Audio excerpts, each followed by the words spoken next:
Lundi, Emmanuel Macron annonce une nouvelle série de mesures pour contenir la pandémie de coronavirus, dont l'interdiction de déplacements non essentiels et la fermeture de toutes les frontières de l'Union européenne avec l'extérieur pendant 30 jours.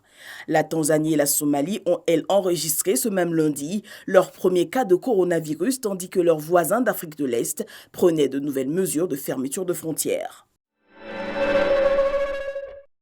Le ministère de la Santé et de l'Action sociale au Sénégal a révélé 4 nouveaux cas positifs au Covid-19 sur 44 personnes, 3 cas importés et un cas en contact avec un émigré venu d'Italie. À ce jour, le pays compte 56 cas confirmés, dont 5 guéris. 51 patients sont sous traitement à Touba et Dakar. Le Burkina Faso a enregistré mercredi un mort du coronavirus, le tout premier en Afrique subsaharienne.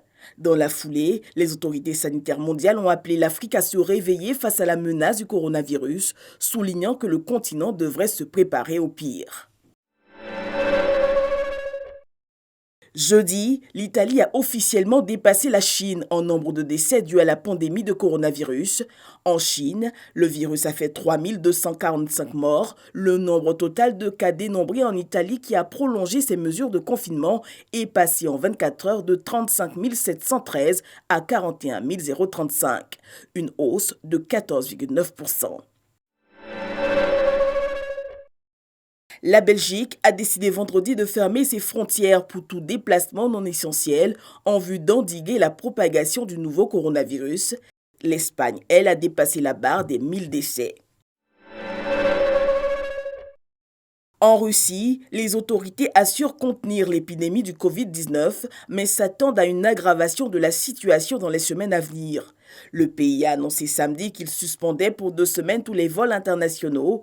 Depuis une dizaine de jours, des centaines d'ouvriers s'affairent à construire un hôpital de 500 lits en périphérie de la capitale.